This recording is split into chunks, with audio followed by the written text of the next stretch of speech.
Laurent Gbagbo n'est pas influent par rapport à ses performances extraordinaires à la tête du PPACI. Il est influent parce qu'il est Laurent Gbagbo, ancien président de la République de Côte d'Ivoire. Lui qui a mené la lutte du multipartisme, la démocratie, tout ce que vous voulez. C'est ce qui fait l'influence du président Laurent Gbagbo. Sinon, c'est pas sa gestion extraordinaire. Le président, tous ces leaders-là, tous ces grands leaders-là, ils ont d'abord une légitimité charismatique, une légitimité traditionnelle, une légitimité légale rationnelle. Ça, c'est la base de leur popularité, de leur puissance. Donc, si vous voulez, même si aujourd'hui, le président Alassane Ouattara n'est plus président de la République de Côte d'Ivoire, il est toujours influencé à ce niveau. Mais vous allez voir qu'en 15 ans de gouvernance, l'influence du président Alassane Ouattara explose. Parce qu'au-delà de ce qu'il représente antérieurement, il bat des records, il gagne des élections. Donc, son influence est en train de grandir. Contrairement à Laurent Gbagbo, il est influent parce qu'il est Laurent Gbagbo toujours. Mais en 5 ans au PPACI, si on veut regarder les chiffres, le management axé sur les résultats, il n'y a rien.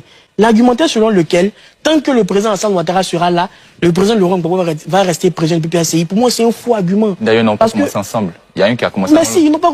On ne mesure pas ses options tactiques en politique par rapport à l'option tactique de ses adversaires. C'est pas parce que Josias prend Yango chaque soir pour venir à NCI que moi aussi je prends Yango chaque soir. Parce qu'on n'a pas les mêmes moyens. C'est entendu. Donc, non, je termine sur ça pour dire que le président Alassane Ouattara, il est chef du RHDP, il est au pouvoir. Il a l'armée, il a tout ce qu'il a. Donc, les options qu'il a sont un peu plus grandes que les options que les partis d'opposition sont. Donc, si vous voulez toujours, c'est ce qui fatigue d'ailleurs Cristiano Ronaldo, l'attend Messi pour prendre sa retraite. Donc, c'est ce qui fait qu'actuellement... Alamine Fofana, merci beaucoup pour votre analyse. Lorsque je m'assois sur ce plateau et je dis que les luttes de succession ont commencé au RHDP, si le président de la République ne fait pas attention, le RHDP risque d'exploser et chacun va prendre sa part des RHDP pour le parti. Ce n'est pas de la complaisance, c'est pour aider le parti. Lorsqu'on dit que l'influence du PPACI est en train de baisser de manière significative jusqu'au point d'arriver à un niveau qui est nul, ce n'est pas de la complaisance, c'est pour aider le parti. Lorsqu'on dit que le PDCI a perdu la moitié de ses députés par rapport aux législatives récentes, ce n'est pas de la complaisance, c'est pour aider le parti. Parce que, à 90%, le futur président de la République de la Côte d'Ivoire et la majorité des décideurs publics de la Côte d'Ivoire vont quitter dans ces formations politiques-là. Donc si on n'est pas capable de faire un diagnostic sincère pour pouvoir aider, on devient finalement comme du fanatisme. Ce qui est difficile en sciences sociales, c'est qu'en sciences technologiques, le chercheur c'est l'homme. Le sujet de recherche, ça peut être le ver. Il n'a pas d'émotion. Mais en sciences sociales, le chercheur c'est l'homme. Le sujet de recherche c'est l'homme. Donc c'est très important pour moi de départir de ces questions. La politique, c'est la gestion de la cité pour assurer le bonheur des populations. Et le bonheur des populations se gère au niveau de l'Assemblée nationale, au niveau du Sénat, au niveau des collectivités territoriales. Donc, à quel moment vous changez la vie des Ivoiriens si vous n'êtes pas maire, président du conseil régional, député, sénateur ou président de la République? C'est-à-dire, en tant que parti politique, hein, ceux qui peuvent changer, oui, ils ont cette dimension de critique. C'est-à-dire, la capacité à critiquer, là. Les partis d'opposition le font, les organisations non gouvernementales le font, les associations le font, les analystes que nous sommes, on le fait chaque soir ici, du lundi au jeudi à 21h30 et chaque dimanche sur NCI 360. Donc, la dimension de critiquer, d'analyser pour pouvoir permettre au pouvoir central de s'améliorer est le niveau de militantisme le plus minime que tout citoyen mène. Donc, on ne peut pas considérer que le PPACI, aussi grand qu'il est, puisse se contenter seulement de critiquer comme seul mode de gouvernance. Donc, l'influence est nulle. Donc, quand il y a un militant que, bonjour, après 5 ans, on a 0 député, quasiment 0 maire, 0 président du conseil régional, on ne participe pas aux joutes électorales. On te demande pourquoi. Tu dis que non, parce que les autres trichent. Ça passe pas. Parce que, c'est-à-dire, au-delà du fait, et puis en plus, c'est des discussions, c'est des sujets qui sont discutables. On va prendre chaque dossier, que ce soit par exemple, on peut ne pas être d'accord ou pas, hein. Moi il y a des positions qui peuvent muter de part et d'autre. Mais lorsqu'on prend chaque dossier, vous allez vous rendre compte que c'est des éléments qui sont discutables. C'est-à-dire, c'est pas l'apocalypse, c'est des éléments qui sont discutables. On peut en discuter à longueur d'émission et d'émission, et on va se rendre compte qu'il peut y avoir des biais de part et d'autre, mais ça justifie pas l'abstention. Le président Laurent Gbagbo lui-même a dit à Yopougon que ceux qui pensent qu'on va pas aller à l'élection présidentielle, ils se trompent. On ira, mais ils ne sont pas allés. Donc, chaque formation politique, dans n'importe quelle partie du globe, fait face à des défis structurels. Ça peut être des manigances, ça peut être des abus. On condamne. C'est-à-dire, de la même manière qu'on condamne le recul de l'état des droits, de la même manière qu'on condamne la violation de la démocratie, de la même manière qu'on condamne la manipulation de l'exécutif dans le judiciaire, c'est de cette même manière qu'on dit à un parti d'opposition, Vous n'avez pas le droit de vous abstenir d'une élection parce que l'autre triche prétendument. Ce n'est pas un argument qui passe. C'est un aveu d'incapacité politique. Oui, un père qui rentre le soir et puis dit on mange pas ce soir parce que la vie est due. Il a raison, la vie est due. Mais c'est parce que justement la vie est due, tu dois te battre parce que tu es un parti politique. Tu n'es pas, je termine sur ça. Tu n'es pas une association. Une association peut dire oui, tu n'es pas une ONG. Tu n'es même pas un think tank. Tu es un parti politique. Et surtout, quand c'est un parti politique de la trempe du PPACI, il y a des éléments de combat qu'on doit engager. C'est la raison pour laquelle je dis, c'est une martyrisation volontaire. Et cette martyrisation volontaire-là ne doit pas durer, parce que les Ivoiriens attendent beaucoup du PPACI. C'est pas tout le monde qui pense comme le... Regardez par exemple, la victoire du PDCI à Toumoudji récemment. Regardez le bien que ça a fait au PDCI. Regardez comment les militants du PDCI étaient fiers sur les réseaux sociaux. Ils ont besoin de victoires. La victoire est le carburant d'un parti politique. Très bien. Mais si vous vous abstenez des joutes électorales sous prétexte que ouais c'est difficile, on nous met les bâtons dans les roues, mais vous allez toujours rester dans l'opposition. Merci à la... Il y a deux aspects déjà qui m'interrogent. Le premier aspect, ce n'est pas trop en fait la succession du président Laurent Gbagbo, mais c'est la volonté de martyrisation politique actuellement au PPACI. C'est-à-dire le PPACI... La volonté de... Martyrisation politique. Martyrisation. Oui, c'est-à-dire le PPACI regorge de nombreux cadres, de nombreux stratèges, mais le président Laurent Gbagbo catalyse les aspirations et les étapes de conquête du PPACI. Donc au niveau du PPACI, depuis 5 ans, on n'est plus dans la gestion d'un parti politique de manière objective et foncièrement électorale. On est plus de la gestion d'un parti politique pour la restauration de la dignité d'un homme. Donc vous avez beaucoup de cadres du PPACI qui peuvent même ne pas être d'accord à 90% avec les différentes décisions stratégiques du parti, mais pour la seule personnalité du président Laurent Gbagbo, au vu de son histoire, au vu de ses épreuves et au vu de la nécessité de restauration de sa dignité, ils acceptent de se fondre derrière Laurent Gbagbo, même si en face, on estime que les décisions qui sont prises ne sont pas valablement pertinentes. Donc pour moi, la question de la succession, c'est une question qui est assez complexe, mais le vrai enjeu, c'est oui, on garde Laurent Gbagbo à la tête de la gouvernance du PPACI, mais est-ce qu'aujourd'hui, le PPACI peut se doter d'une institution alternative, crédible, voire légèrement détachée du poids, donc des forces et aussi des faiblesses, parce que Laurent Gbagbo, au vu de son histoire, il a beaucoup de forces, mais il y a aussi des faiblesses structurelles. Donc est-ce qu'aujourd'hui, la mécanique du parti peut se départir de ce gros élément-là pour pouvoir mener les choses un peu plus librement, sans remettre sur la table la théorie de la trahison? Parce qu'il y a beaucoup de cas du PPACI qui disent souvent de manière tacite, oui, on sait qu'on ne doit pas agir comme ça, mais on agit comme ça parce que la direction du parti, avec à sa tête le président Laurent Gbagbo, demande qu'on agisse comme ça. Donc c'est lui le visionnaire, on est dans une compréhension de martyrisation, voire de prophétisation, en disant qu'il sait ce qu'il fait, même si on perd aujourd'hui, peut-être dans 5 à 10 ans, on aura les bénéfices de nos actions. Est-ce que c'est assez crédible pour un parti comme le PPACI? Je ne pense pas. D'autant plus que l'autre aspect impose un peu plus de responsabilité au PPACI. Parce que ce qu'on oublie très souvent, c'est que le PPACI n'a pas le droit d'être spectateur de la gouvernance en Côte d'Ivoire. Parce qu'il y a une bonne partie de solutions pour répondre aux besoins et aspirations des Ivoiriens qui ne peuvent être portés que par la partie de gauche, en l'occurrence le PPACI. Lorsqu'on parle de la question de la cherté de la vie, lorsqu'on parle de la question de la cherté des loyers, lorsqu'on parle de la question de la décentralisation, l'aménagement du territoire, la capacité pour l'État central de financer véritablement la collectivité territoriale. La Seigneur Timoko s'en plaignait récemment. Entre 2019 et 2020, c'est au moins 192 millions qui n'ont pas été recouvrés à la mairie de Tchad-Salé, qui devraient être faits. Donc aujourd'hui, le PPACI a une responsabilité qui dépasse les militants du PPACI, qui dépasse même le président Laurent Gbagbo, parce que c'est eux, à travers leur vision, à travers leur perception de la gouvernance, qui ont les leviers stratégiques de pouvoir changer le quotidien des Ivoiriens dans certains domaines que le RHDP ne pourra jamais faire, parce que ce n'est pas une priorité pour le RHDP, ce n'est pas dans la ligne de développement d'un parti de droite. Donc il faut pour moi se réconcilier un peu plus des challenges, des enjeux, des défis qui les attendent et essayer de séparer un peu le poids qu'un Laurent Gbagbo peut occuper dans la formation politique du PPACI et la lucidité de conquête. Parce qu'aujourd'hui, quand on fait le bilan après 5 ans, si on veut être objectif, c'est nul. Les amis, vous venez écouter le petit gros. J'espère qu'il ne va pas prendre ça comme une injuste. C'est pas une injuste, c'est pour juste qualifier sa forme. Il est beau, bien rond là. Voilà. Chez nous, en bon français, quand quelqu'un est comme lui, on appelle ça un gros. Voilà. Peut-être il peut voir ça comme une injuste. C'est pas une injuste. Voilà. Comme on dit, Ouattara c'est un Burkinabé. Ouattara c'est un Burkinabé. Ce n'est pas une injuste. C'est ce qu'il est. Maintenant, lui, il est bien joufflu, il a les rondeurs.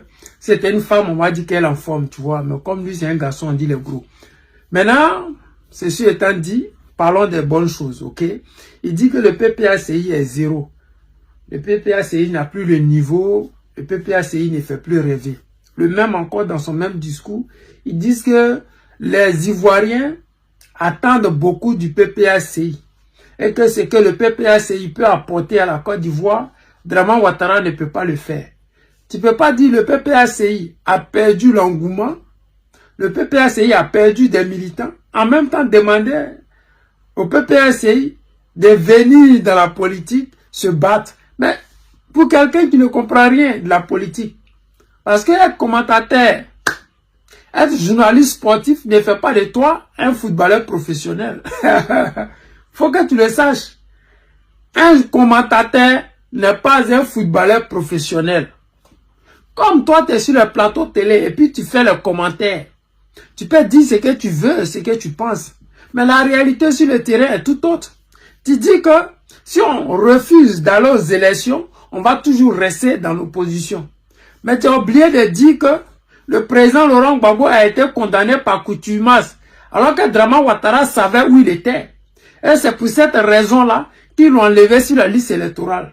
Ils ont dit que le président Gbagbo Laurent aurait braqué une banque, c'est-à-dire les banques françaises que lui l'a nationalisées. Vous savez, ils ne veulent pas dire le mot nationalisé. Ils préfèrent dire braquer. Là, ça va plus ternir l'image du président Laurent Gbagbo que de l'élever. Mais nous, on s'en fout de ça. Si vous voulez chercher des noms qui vont les rabaisser, mais nous, on va toujours laver ce nom-là. Quand on a empêché de participer aux élections présidentielles, pourquoi dire qu'on refuse d'aller aux élections? Les élections législatives, tous nos leaders sont emprisonnés. Jusqu'à présent où je parle là, Damana Pikas est en prison. Lida Kwasi est en prison. Comment on appelle? Dosso Rodel et sa famille, ils sont en prison. Gala Kolebi, qui était à Benjerville, adjoint de... C'est-à-dire que tous nos leaders capables de pouvoir gagner dans les différentes régions, mairies et consorts, vous les avez pris, vous les avez mis en prison. Nos militants sont en prison, tel que le petit Burkinabé là, je ne sais pas, j'ai un peu oublié son nom. Bon, toutes ces personnes, ils sont en prison. Vous dites que le PPACI refuse de partir aux élections parce qu'ils disent que Ouattara triche. On n'a pas dit que Ouattara triche. Gbagbo lui-même l'a dit. Nous allons aller à toutes les élections. Il sait que Ouattara triche. Nous savons que Ouattara triche. Mais on allait aux élections là, c'était pour gagner Ouattara. Mais Ouattara a peur du président Laurent Gbagbo. Ouattara a peur du PPACI. Aujourd'hui, ils disent que ils ont 96 députés. Ou je ne sais pas combien les députés ils ont. Mais ils ont gagné ça où? Comment? Tu dis que le PPACI ne veut pas aller aux élections parce que ils disent que le RHDP triche. Mais moi, je prends l'exemple d'Assalé Thiomoko. Assalé Thiomoko avait toutes les preuves possibles. Assalé Thiomoko a envoyé des journalistes de tout part pour venir démontrer que c'est pas possible que lui puisse perdre chez lui. Et si les gens doivent le gagner là, ils doivent tomber les armes à la main. Avec tous les PV qu'il a signés. Avec toutes les preuves qu'il a. Le Conseil constitutionnel n'a même pas daigné de regarder ces preuves. Ils n'ont même pas dit qu'on reprend les élections. Ils ont simplement confirmé ce que la CEI a dit. Bon, vous voulez quoi? Vous comptez sur nous, mais vous nous combattez. Vous voulez que Gbagbo sorte pour être l'opposant numéro 1 d'Alassane Dramane Ouattara. En même temps, vous dites que Gbagbo, il n'est plus aimé. C'est-à-dire qu'en même temps, vous voulez qu'il fasse le boulot pour vous. En même temps, vous le descendez, vous le critiquez. En même temps, vous dites que Gbagbo, c'est le meilleur opposant capable d'affronter Alassane Ouattara. En même temps, vous dites que Gbagbo ne devrait plus être à la tête du PPACI. Vous ne savez pas ce que vous voulez. Je vous ai toujours dit, vous dites que nous sommes gore, on est fiers de l'être. Mais on est gore, on est objectif. On ne fait pas la politique comme des animaux, comme des singes qui sautent de branche à branche. On est objectif. Si on a des militants qui sont en prison, Si on a des militants, que les militants de Draman Ouattara, les gendarmes de Draman Ouattara, ont déjà dans leur sommeil, ont brûlé leurs maisons, ont pris d'autres dans leur sommeil pour aller les mettre en prison, nous devons compatir. La siège, les fauteuils vides là, c'est stratégie politique aussi. Si vous ne savez pas, vous devez comprendre. Taux de participation de ces dernières élections, c'était combien? Présidentielle, c'était combien?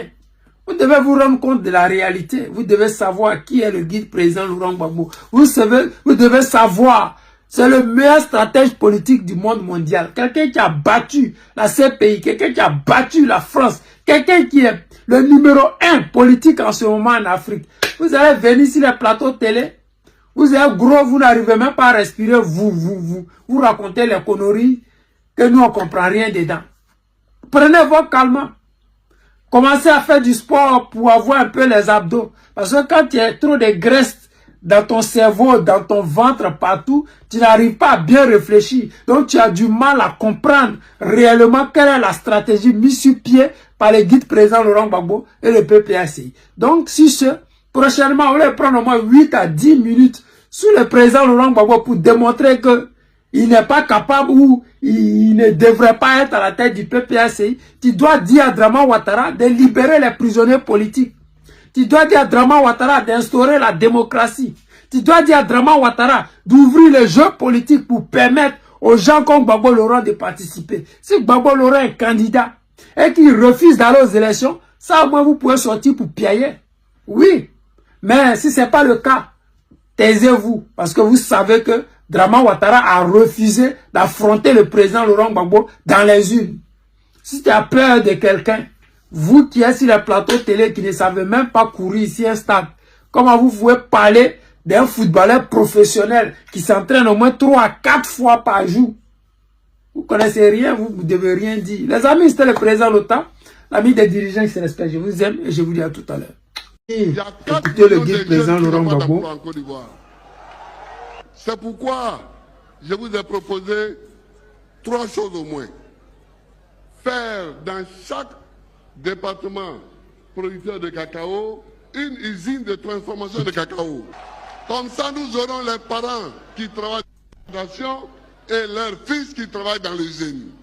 J'ai décidé de mettre en place pour les jeunes, pour les femmes et pour les retraités, la banque de l'emploi. Vous allez emprunter pour faire votre petit métier. Nous allons créer le service civique pour prendre chaque année 40 000 jeunes. 40 000 jeunes. Vous les jeunes, je compte... Les amis, vous venez d'écouter le guide président Gbagbo Laurent. Vous savez, ce monsieur-là, il pense aux Ivoiriens, il aime la Côte d'Ivoire.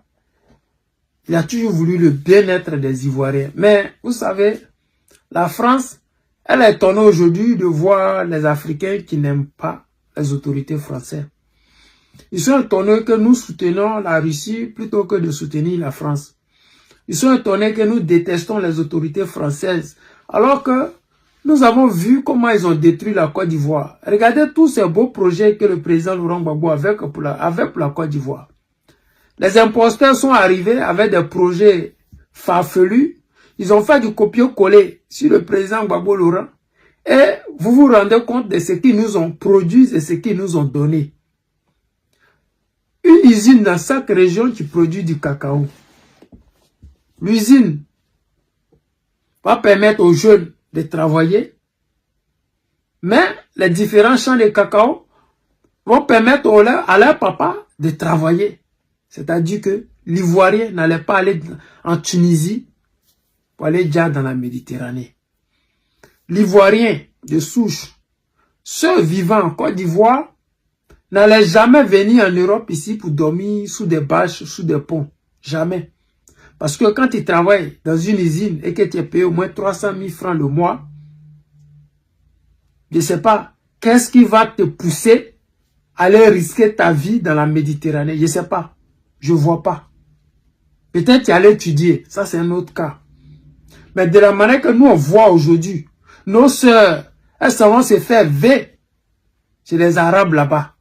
Elles sont traitées comme la merde chez les Arabes là-bas. Imaginez un instant qu'elles travaillent dans une usine de transformation de fèves de cacao à Zenoula, pas à Zenoula, à Boisflé, à Saint-Fra, ou peut-être à Gagnewa, quelque part là-bas, à Daloa. Mais à Soubré, ces jeunes, qu'est-ce qu'ils ont allé s'emmêler avec les Arabes qui n'ont pas de respect, qui n'ont pas de considération pour eux?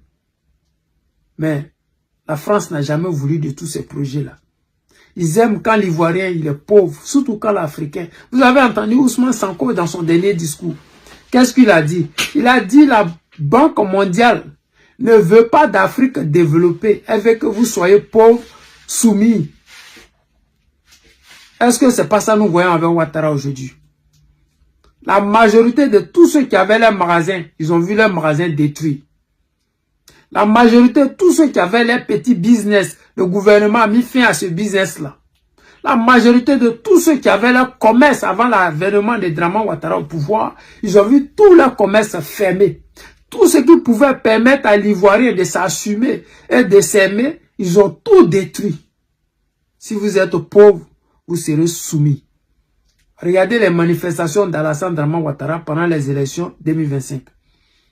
10 000, 5 000, 2 000. T-shirt, bidon d'huile, sac de riz.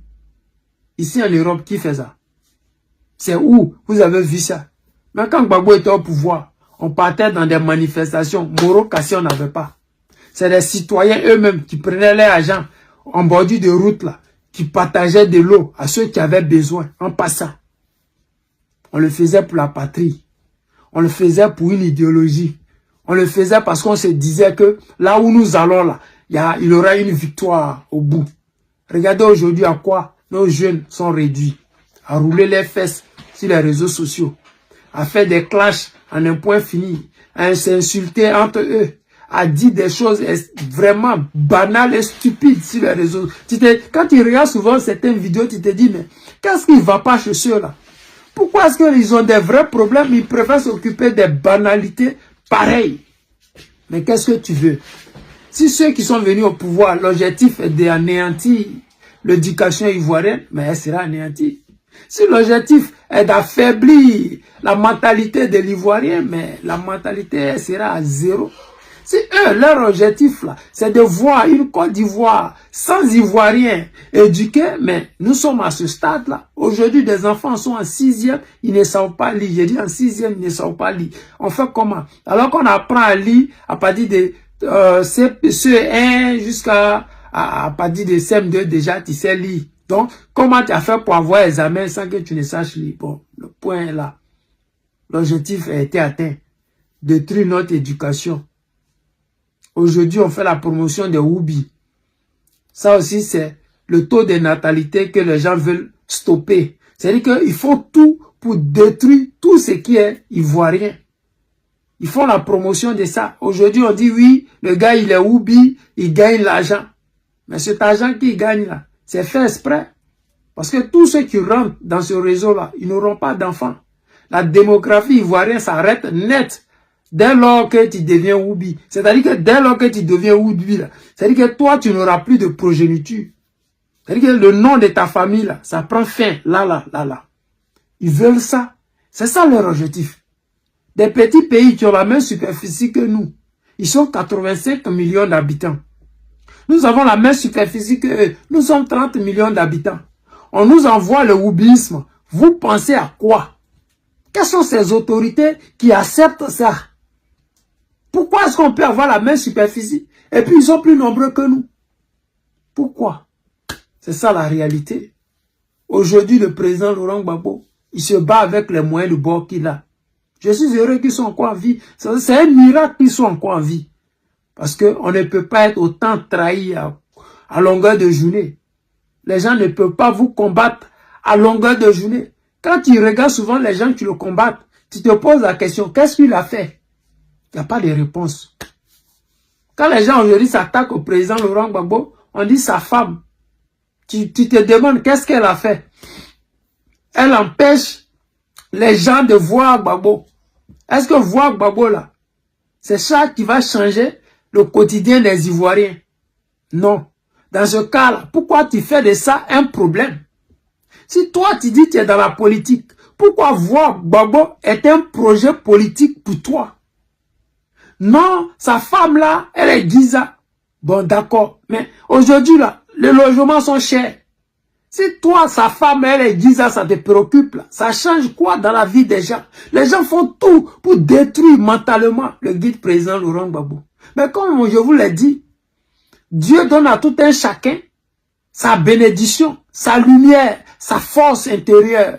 Donc ça fait que même si vous voulez le détruire à l'extérieur, vous n'allez pas y arriver. Au contraire, vous ne faites que renforcer sa lumière intérieure. Les gens comme Stéphane Kipré, il leur a tout donné. Regarde ce qu'ils sont devenus. Les gens comme Blé Goudé, il leur a tout donné. Il avait rang de ministre alors qu'il n'était pas ministre. Il avait garde-corps, il avait voiture, cortège, tout ça, avec des gendarmes qui étaient censés le protéger. Il n'est pas ministre. Il ne travaille pas la fonction publique. Mais Gbagbo leur a tout donné, ces gens-là. Aujourd'hui, quand ils ouvrent leur bouche, c'est pour parler mal du président Laurent Gbagbo. Parce que l'objectif est de le déstabiliser moralement. Mais voici ce que lui veut pour la Côte d'Ivoire. Voici ce qui lui rêve pour les Ivoiriens. Comment rendre heureux l'Ivoirien. Comment soigner l'Ivoirien gratuitement. Comment permettre à nos petits frères, nos mamans qui ont des projets de pouvoir prendre un crédit à la banque. Comment permettre à nos jeunes qui veulent aller dans l'armée de pouvoir se faire recruter. C'est-à-dire qu'il a planifié tout ça. Et c'est ce que les gens font ici en Europe. C'est-à-dire qu'il arrive à pouvoir permettre à la Côte d'Ivoire de se projeter si 10 ans, si 20 ans. Ouattara arrivé.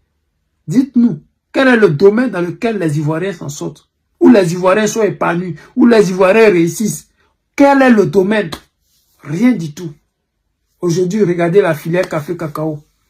Ce qui faisait rêver les Ivoiriens sous Gbagbo aujourd'hui, c'est catastrophique. Quel est le domaine? Il n'y en a pas. Je ne fais que citer, je ne fais que dire, poser cette question à longueur de journée, mais j'ai toujours pas de réponse. Les amis, c'était le président Lota, l'ami des dirigeants qui se respectent. Je vous aime et je vous dis à tout à l'heure.